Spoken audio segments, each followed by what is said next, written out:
Assalamualaikum warahmatullahi wabarakatuh. Sebelum masuk ke dalam video, perkenankan saya untuk memperkenalkan diri. Nama saya Ferry Nugrahwanto dari Cilacap.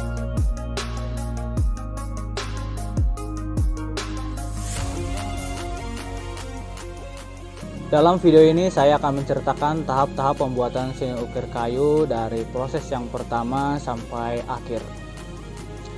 Untuk tahap yang pertama, saya menyiapkan peralatan dan bahan.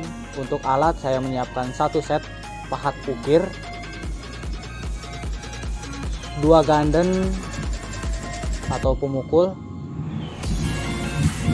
hamplas ukuran 120 dan 400. Untuk kayu, saya menyiapkan satu bilah kayu jati yang panjangnya ukuran 50 cm dan lebar 20 cm. Untuk tebalnya sekitar 2 cm. Setelah saya menyiapkan peralatan dan bahan, saya langsung membuat pola. Saya membuat pola desain motif Madura. Kenapa saya memilih motif dari Madura? Ya karena menurut saya motif ini sangat menarik ya. Kelihatannya simple tapi elegan gitu. Simple tapi elegan. Dan juga motif ini merupakan motif yang disarankan dari dosen saya. Jadi tanpa berpikir panjang, saya merasa cocok dengan motif ini. Saya langsung mendesain motif Madura. Setelah saya membuat desain atau pola, desain saya tempelkan pada papan kayu jati menggunakan lem kayu agar kertas itu menempel dengan kuat antara kayu dan kertas.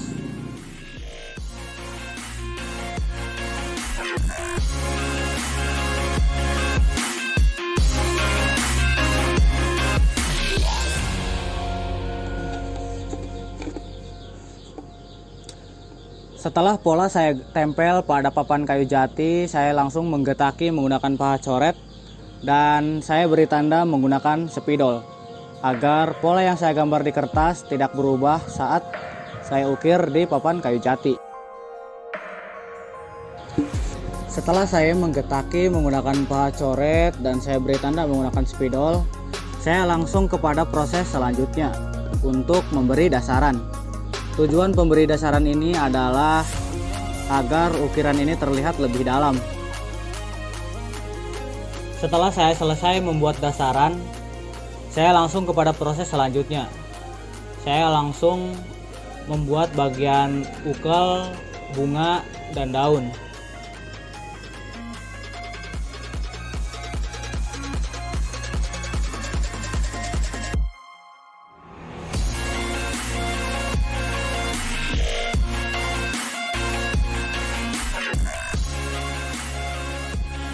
Setelah saya selesai membuat bagian ukel, bunga, dan daun, saya langsung kepada proses pemberian isian menggunakan pahat coret. Tujuan pemberian isian ini adalah agar ukiran ini terlihat lebih indah. Setelah saya selesai memberi isian, saya langsung kepada proses penghamplasan. Pada proses penghamplasan, saya menggunakan hamplas ukuran 120 dan ukuran 400. Yang pertama, saya menggunakan hamplas ukuran 120 agar pola yang masih kasar dan rautan-rautan yang masih ada pada kayu itu langsung hilang dan terlihat lebih bersih.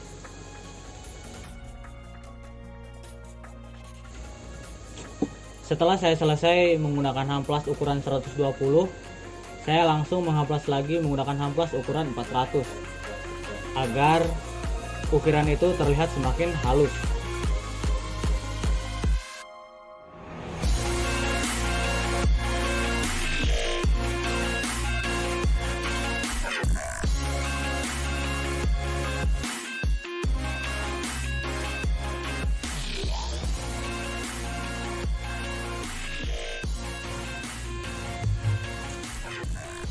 Setelah semua proses saya lakukan, saya langsung kepada tahap finishing. Pada tahap finishing, saya menyiapkan pernis, air, kuas, dan juga hamplas ukuran 400. Tahap yang pertama, saya hamplas menggunakan hamplas ukuran 400 agar ukiran itu semakin halus lagi. Dan saya bersihkan menggunakan kuas untuk sisa-sisa debunya agar tidak menempel saat saya pernis. Saya mengoles pernis sedikit demi sedikit, tidak terlalu tebal, yang penting semua tertutupi. Setelah sekiranya semua tertutupi, saya langsung jemur dan saya angkat setelah kering.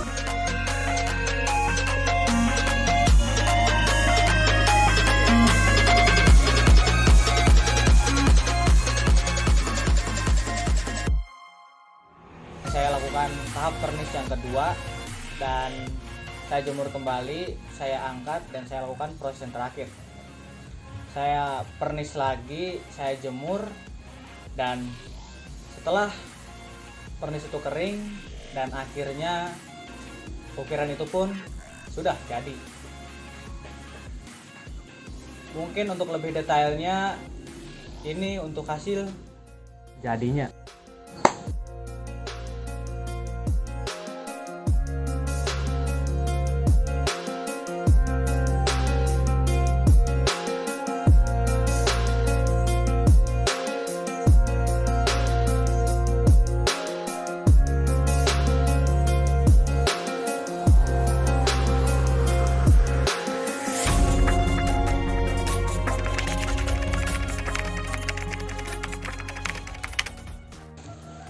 Jadi pembuatan seni ukir kayu ini dibuat sekitar 3 minggu ya, kurang lebih segitu, karena saya mengalami beberapa kesulitan saat saya mengumpulkan alat dan bahan. Juga saya mengalami kesulitan karena di daerah saya cukup jarang orang yang berprofesi sebagai tukang seni ukir kayu.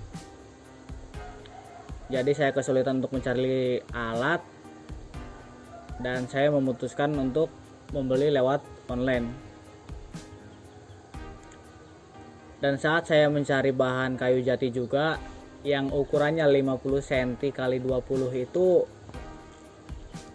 cukup sulit juga, karena jika kita pengen membeli kayu jati yang ukurannya 50 cm x 20 itu kita harus belinya yang ada ukurannya di sana. Jadi misal di sana ada ukurannya yang 1 meter atau 2 meter, ya kita harus belinya semuanya. Dan karena kesulitan ya, sudah cukup lama saya mencari, tidak mendapatkan juga. Pada awalnya saya sudah frustasi, kayaknya ini harus nebang saja gitu.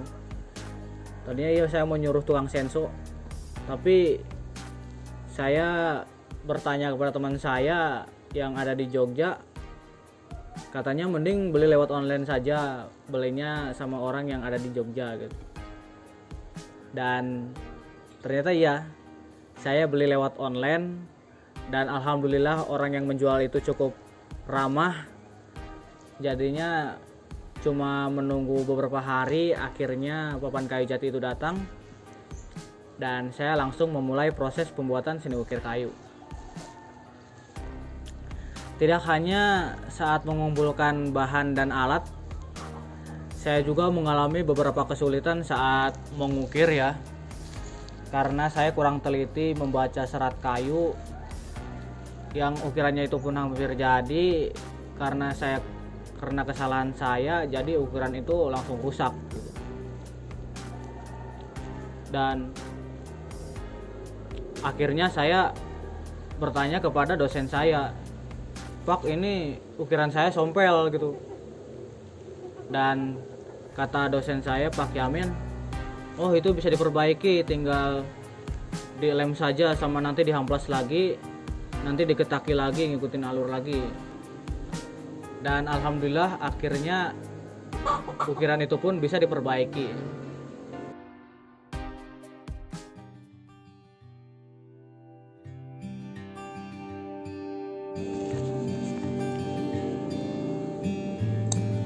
Saya juga sangat berterima kasih kepada dosen saya Pak Yamin, karena beliau selalu membimbing kami dan mengajarkan kami tentang bagaimana proses pembuatan seni ukir kayu ini, mulai dari proses yang sangat awal, mulai dari pencarian bahan sampai akhir. Beliau selalu bersedia kami repotkan jika kami mengalami kesulitan saat proses pembuatan seni ukir kayu ini.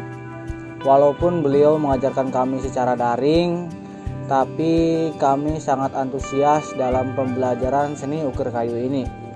Walaupun kami belajar di rumah, tapi kami mencoba lebih giat lagi untuk mencari referensi-referensi lain, mungkin di media lain seperti YouTube atau Google dan semacamnya, agar wawasan kami lebih luas lagi tentang seni ukir kayu. Dan saya juga sangat berterima kasih kepada teman saya, karena teman saya menjadi merasa termotivasi dan berusaha agar seni ukir kayu ini menjadi lebih baik lagi. Mungkin yang pertama, saya merasa bersyukur bisa berkuliah di kampus UST Yogyakarta, karena di kampus UST Yogyakarta saya merasa gebrakan yang sangat luar biasa, karena saya bisa bertemu dengan dosen-dosen yang sangat hebat, yang benar-benar ahli di bidangnya dalam mengajarkan mata kuliah. Dan saya merasa berkuliah di kampus UST itu merupakan suatu pilihan yang sangat tepat. Mungkin cukup sekian yang dapat saya sampaikan. Jika ada kata-kata yang kurang berkenan, tolong dimaafkan. Dan saya meminta kritik dan saran agar kedepannya bisa lebih baik lagi. Saya Ferry Nugrahwanto pamit undur diri. Wassalamualaikum warahmatullahi wabarakatuh.